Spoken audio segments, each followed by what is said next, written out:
Welcome to Pratap classes. दोस्तों, Pratap classes के YouTube channel पर आपका स्वागत है। आज है 2 मई 2025 और 2 मई 2025 के जितने भी इंडिया और वर्ल्ड के जो करंट अफेयर्स के क्वेश्चन बनते हैं, आज उनका अपने डिस्कशन करेंगे। पूरा वीडियो ध्यान से देखना और लास्ट में आपसे क्वेश्चन पूछूंगा जिनके जवाब आपको कॉमेंट बॉक्स में देना होगा। आज अपने पढ़ेंगे कि वेवेस 2025 world audio visual and entertainment summit राष्ट्रीय सुरक्षा सलाहकार बोर्ड के नए अध्यक्ष के रूप में किसको नियुक्त किया गया, और विद्या सिंह ने अफ्रीका महाद्वीप के सबसे बड़े पर्वत को फतेह किया है। इनकी आज हम चर्चा करेंगे पूरे लेटेस्ट न्यूज़ के साथ में। डेली आपको ये क्लास मिलती है करंट अफेयर्स की, तो सभी साथी एक बार कर दें सेशन को लाइक शेयर। और आज 2 मई 2025 की अपनी करंट अफेयर्स की क्लास है जो स्टार्ट करने वाले हैं, तो सभी साथी कर दें सेशन को लाइक शेयर। सभी साथियों को गुड मॉर्निंग। तो सबसे पहले हम करेंगे कल के क्वेश्चनों को रिवाइज। कल हमने 1 मई को क्या पढ़ा उनको देखते हैं, रिवाइज करते हैं। वर्ष 2024-25 में वैश्विक सैन्य खर्च में वृद्धि के दौरान भारत ने कौन सी रैंक हासिल की, तो 5वीं। अप्रैल 2025 में अंतर्राष्ट्रीय मुद्रा कोष की वर्ल्ड इकोनॉमिक आउटलुक रिपोर्ट के अनुसार कौन सा देश 2025 में दुनिया की सबसे बड़ी अर्थव्यवस्था बना, तो वो अमेरिका। 29 अप्रैल 2025 को नई दिल्ली में आयोजित ग्रीन हाइड्रोजन आपूर्ति श्रृंखला में MSMEs के लिए अवसर विषयक राष्ट्रीय कार्यशाला के दौरान किस योजना का शुभारंभ केंद्रीय प्रहलाद जोशी द्वारा किया गया, तो ग्रीन हाइड्रोजन प्रमाणन योजना। इसके अलावा दिल्ली सरकार द्वारा शुरू की गई आयुष्मान व्यय बंधन योजना का उद्देश्य वरिष्ठ नागरिकों को निःशुल्क स्वास्थ्य उपचार प्रदान करना। और भारतीय वायुसेना के नए उप प्रमुख कौन बने हैं, air marshal Narmadeshwar Tiwari. Generative AI क्षेत्र में महिलाओं की भागीदारी बढ़ाने के उद्देश्य से AI किरण नामक महिला केंद्रित AI प्लेटफॉर्म किसने शुरू किया, कीर्तिका रेड्डी ने।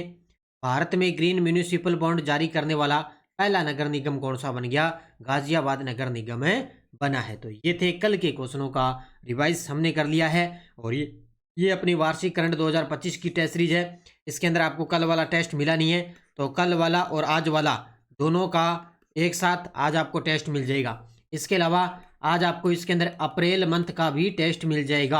अप्रैल महीना कंप्लीट हो गया, तो इसके अंदर आज आपको अप्रैल महीने का टेस्ट भी मिल जाएगा। क्लास हो सकता है मैं टेलीग्राम पे सूचना डाल दूंगा भी, क्लास आपको अप्रैल महीने की आज हो सकता है मिल जाए, आज नहीं तो कल आपको क्लास मिल जाएगी। ठीक है, तो ये वार्षिक करंट 2025 की टेस्ट सीरीज ज्वाइन कर लेना। इसमें आपको daily test, daily PDF, weekly test, monthly test आपको मिलता है। और कल मैंने आपको पता है 16 से लेकर 30 अप्रैल तक मैंने 15 दिन की भी क्लास मैंने कल आपको लाइव क्लास भी दे दी है। ठीक है, तो वो भी आप अच्छे तरीके से देख लेना। तो करते हैं स्टार्ट आज की क्लास। 2 मई 2025 पहला क्वेश्चन आपके सामने। वेवेक्स 2025 world audio visual and entertainment summit का उद्घाटन कब और कहाँ हुआ था। अब आपसे पूछ ले वेवेक्स इसकी फुल फॉर्म क्या होती है, तो नाम से ही पता चल रहा है world audio visual entertainment summit 2025।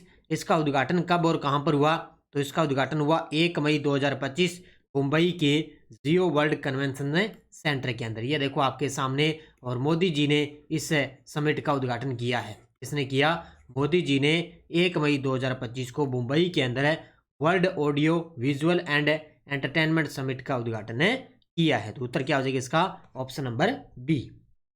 देखो आयोजन और स्थान, समिट का उद्घाटन 1 मई 2025 को, आयोजन मुंबई के अंदर। आयोजन संस्था, समिट का आयोजन भारत सरकार के सूचना और प्रसारण मंत्रालय द्वारा किया गया, यानी कि सूचना और जो प्रसारण मंत्रालय उसके द्वारा आयोजन। वेवस समिट 2025 में प्रधानमंत्री ने भारतीय सिनेमा की 5 दिग्गज हस्तियों गुरुदत्त, एक है गुरुदत्त, उसके अलावा P भानुमति, एक है राज खोसला, ऋत्विक घटक और सलील चौधरी, इन पर स्मारक डाक टिकट भी लॉन्च किया है। यानी कि जब इस वेवेस समिट 2025 का उद्घाटन किया मुंबई के अंदर, तब मोदी जी ने जो 5 भारतीय सिनेमा की जो 5 दिग्गज हस्तियां हैं उन पर एक स्मारक डाक टिकट भी लॉन्च किया है। ये भी पॉइंट नोट कर लेना अच्छे तरीके से। और आज आपको पता है 2 मई है, 2 मई को अंदर आपको पता है प्रधानमंत्री मोदी जो केरल के अंदर एक बंदरगाह है, मैंने आपको बताया था विंजिजम बंदरगाह है, उसका उद्घाटन भी आज किया जाएगा। तो ये भी साथ में नोट कर लेना। अमेजोन ने अपने $10 मिलियन के क्यूपर प्रोजेक्ट के तहत कितने सैटेलाइट्स के पहले बेंच को लॉन्च किया है। अमेजोन ने अपने $10 बिलियन के क्यूपर प्रोजेक्ट के तहत कितने सैटेलाइट्स के पहले बेंच को लॉन्च किया? तो ये किया है शुरुआत के अंदर 27 सैटेलाइट्स लॉन्च किए हैं। तो ऑप्शन नंबर बी, कितने? 27 सैटेलाइट्स लॉन्च किए। देखो, लॉन्च की तारीख 28 अप्रैल 2025। लॉन्च किए गए उपग्रहों की संख्या कितनी है? 27। लॉन्च वाहन यूनाइटेड लॉन्च अलायंस का एटलस V5 यानी कि 5 रॉकेट है। ये लॉन्च वाहन है, ये यूनाइटेड लॉन्च अलायंस का एटलस 5 रॉकेट है। और कहाँ से? Cape Canaveral Space Force Station Florida से इसको लॉन्च किया गया।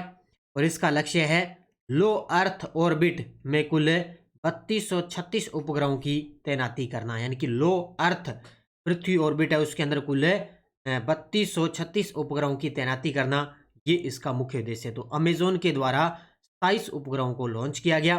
तो लॉन्च वाहन का नाम याद रखना, यूनाइटेड लॉन्च अलायंस का एटलस 5 रॉकेट। तो इसको अच्छे तरीके से याद कर लेना। तो $10 बिलियन के क्यूपर प्रोजेक्ट के तहत इन्होंने 27 सैटेलाइट लॉन्च किए हैं। केंद्र सरकार ने हाल ही में राष्ट्रीय सुरक्षा सलाहकार बोर्ड NSAB के अध्यक्ष के रूप में किसे नियुक्त किया गया? आपको पता है वैसे भी जो है पहलगाम आतंकी हमला हुआ, तो उसी के अकॉर्डिंग केंद्र सरकार ने कुछ नई नियुक्तियों के अंदर बड़ा बदलाव किया है।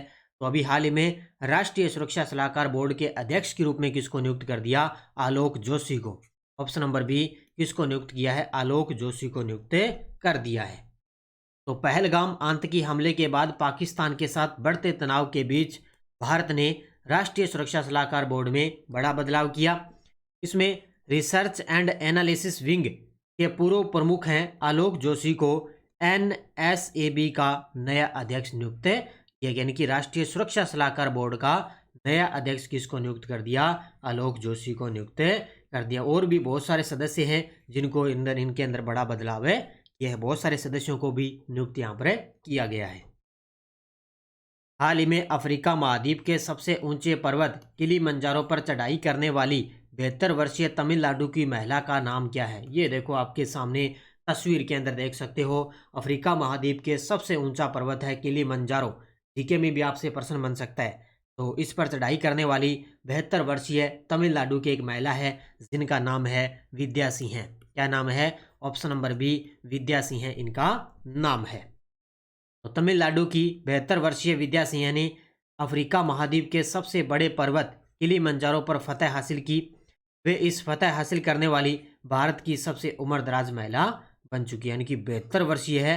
तो जाहिर सी बात है भारत की सबसे ये उम्रदराज महिला बन चुकी है। तमिलनाडु की रहने वाली कौन सी चोटी अफ्रीका महाद्वीप की सबसे बड़े पर्वत किलिमंजारो को फतह किया है?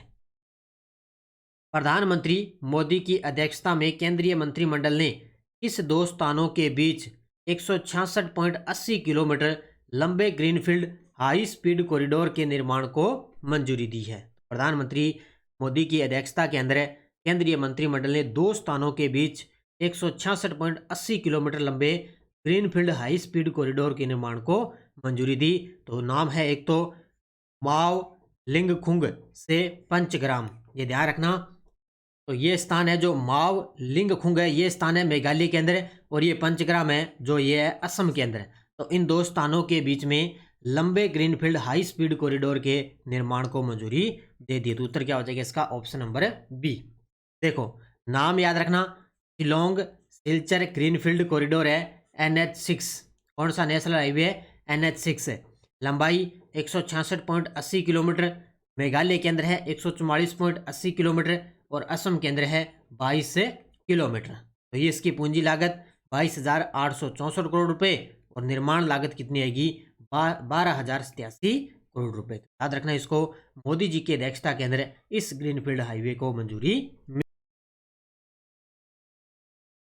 एशिया के टॉप 20 सबसे धनी परिवारों की 2025 की सूची में किस भारतीय परिवार ने पहला स्थान प्राप्त किया है? तो ब्लूमबर्ग द्वारा जारी एशिया के शीर्ष 20 सबसे धनी परिवारों की 2025 की सूची में भारतीय परिवार के अंदर पहला स्थान प्राप्त किया है अंबानी परिवार ने। कभी कभी आपको पता है, कभी अंबानी परिवार का स्थान आता है, कभी अडानी परिवार का स्थान आता है, तो यही आगे पीछे होते रहते हैं। तो अब की बार अंबानी परिवार ने अपना पहला स्थान प्राप्त कर लिया है।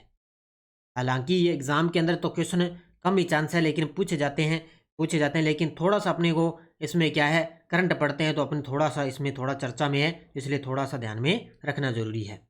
तो रिपोर्ट जारी करने वाली संस्था ब्लूमबर्ग द्वारा 2025 अंबानी परिवार का सबसे टॉप स्थान है। तो रिलायंस इंडस्ट्रीज के मालिक अंबानी परिवार ने इस सूची में पहला स्थान प्राप्त किया है। इनकी कुल संपत्ति 90.5 बिलियन डॉलर है आंकी गई, यानी कि लगभग 7.85 लाख करोड़ रुपए आंकी गई है। सूची में भारतीय प्रतिनिधित्व 20 में से 6 परिवार भारत से हैं, जो एशिया के समृद्ध परिवारों में भारत की मजबूत स्थिति, यानी कि 20 में से 6 परिवार भारत से हैं जो सबसे अमीर परिवार हैं। तो अमीर अंबानी रिलायंस इंडस्ट्रीज के जो मालिक हैं अंबानी परिवार, उन सूची में पहला स्थान प्राप्त किया है। तो ये याद रखना बढ़िया तरीके से। अब देखो आपके सामने वन लाइनर करंट क्या है। मार्क कार्नी कनाडा के नए प्रधानमंत्री चुने गए। उनकी लिबरल पार्टी ने 343 में से 169 सीटें जीती है। कितने? लिबरल पार्टी ने 343 में से 169 सीटें जीती। तो मार्क कार्नी है वो कनाडा के नए प्रधानमंत्री बन गए। इसके अलावा आरबीआई ने लाइसेंस और अनुमोदन के लिए बैंकों और फाइनेंशियल कंपनियों को 1 मई से प्रवाह पोर्टल का इस्तेमाल करने के निर्देश दे दिए। ये क्वेश्चन वैसे मैंने पहले आपको करवाया है, प्रवाह पोर्टल। ये पहले एग्जाम के अंदर भी प्रश्न आ चुका है कि प्रवाह पोर्टल है वो किसने इसको लॉन्च किया, तो आरबीआई ने। और अब इसका 1 मई 2025 से इस पोर्टल का इस्तेमाल किया जाएगा। जो फाइनेंस है, बैंकों के अंदर फाइनेंस कंपनी है, उनके लिए ये पोर्टल शुरू किया गया था। इसको अच्छे तरीके से याद कर लेना। ये टेलीग्राम ग्रुप है, कोई सूचना, कोई लिंक, कोई नोटिफिकेशन सब आपको टेलीग्राम पे सूचना मिलती है। पिछले वीडियो क्वेश्चन क्या था, प्रधानमंत्री मोदी 24 अप्रैल 2025 को किस शहर में आयोजित इंडिया स्टील 2025 के 6वें संस्करण का वर्चुअली रूप से उद्घाटन किया? तो ये किया है मुंबई के अंदर। बहुत सारे विद्यार्थियों ने बड़े गजब के जवाब दिए, उन सभी को बहुत बहुत शुभकामनाएं। कर्नाटक के किस मानवतावादी को फिजी के राष्ट्रपति रातू नाइकामा लाल बाउला द्वारा companion of the order of Fiji से सम्मानित किया गया? सुधा मूर्ति, मदर टेरेसा, मधुसूदन साई, के शिवराम? इसका जवाब देना है। देखो डेली आपको मैं क्लास करवाता हूँ और डेली मैं सभी के कमेंट देखता हूँ, और अच्छे तरीके से बड़े गजब के जवाब आते हैं सभी साथियों के। अब देखो यस्टरडे डोज अपनी पॉलिटिकल की क्या थी। भारतीय संघ के मंत्रिमंडल के सदस्य सामूहिक रूप से किसके प्रति उत्तरदायी होते हैं? तो लोकसभा के। किसके होते हैं? मंत्रिमंडल के जितने भी सदस्य होते हैं ना, वो सामूहिक रूप से लोकसभा के उत्तरदायी होते हैं। लोकसभा अध्यक्ष किसी भी सदस्य को बोलने से रोक सकता है और दूसरे सदस्य को बोलने की अनुमति देता है। इस तथ्य को जानते हैं यील्डिंग द फ्लोर। गजब का प्रश्न है ये, यील्डिंग द फ्लोर। कौन सा अनुच्छेद संसद की राष्ट्रीय हित में राज्य सूची में शामिल किसी भी मामले पर कानून बनाने का अधिकार देता है यदि प्रस्ताव राज्यसभा द्वारा सदन में स्थित सदस्यों और मतदान के 2/3 बहुमत के साथ पारित किया जाता है? तो ये अनुच्छेद 250 के अंदर। ये याद रखना बढ़िया तरीके से, और ये एग्जाम के अंदर आए हुए प्रश्न है सारे के सारे। अब देखो आपके लिए नेक्स्ट डोज।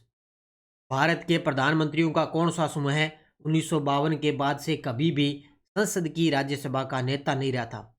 ढंग से पढ़ लेना प्रश्न को। भारतीय संविधान का कौन सा प्रावधान मंत्री परिषद की नियुक्ति और पदच्युत से संबंध रखता है? और किसने प्रधानमंत्री को प्राइमस इंटरपेरस यानी कि समकक्षों में सबसे आगे रहने वाला और कैबिनेट के प्रमुख स्तंभ के रूप में वर्णित किया है? इनका जवाब आपको कमेंट बॉक्स में, यानी कि इसमें तो एक शख्स का नाम बताना है, इसमें आपको अनुच्छेद बताना है, और इसमें आपको प्रधानमंत्रियों का नाम बताना है जो राज्यसभा का नेता नहीं रहे थे। ठीक है, तो ये थी आज की अपनी क्लास। अच्छे तरीके से बस इतना लगभग आपके लिए करंट बनता है, बेस्ट टू बेस्ट मैं आपको उतना करंट करवाता हूँ। तो ये अपनी प्रताप क्लासेज ऐप में राजस्थान पुलिस कांस्टेबल की अलग से 50 रुपये के अंदर करंट की टेस्ट सीरीज है, और ये 15 मेगा टेस्टों की अलग से टेस्ट सीरीज चल रही है राजस्थान पुलिस की। इसके अलावा जेल प्रेरित चतुर्थ श्रेणी कर्मचारी की मात्र 50 रुपये के अंदर टेस्ट सीरीज चल रही है, ज्वाइन कर लेना। भारत राजस्थान का स्पेशल करंट आपको मिलता है। इसके अलावा ये करंट की बुक उपलब्ध है ही, और मिशन 1.0 ये बाजार के अंदर उपलब्ध है फर्स्ट ग्रेड की, और जल्द ही 2.0 भी बुक अपनी बाजार के अंदर आ रही है। अच्छे तरीके से पढ़ो, मेहनत करो, और जाते जाते वीडियो को सभी साथी लाइक और शेयर करते रहना। तो धन्यवाद। जय हिंद, जय भारत, जय राजस्थान।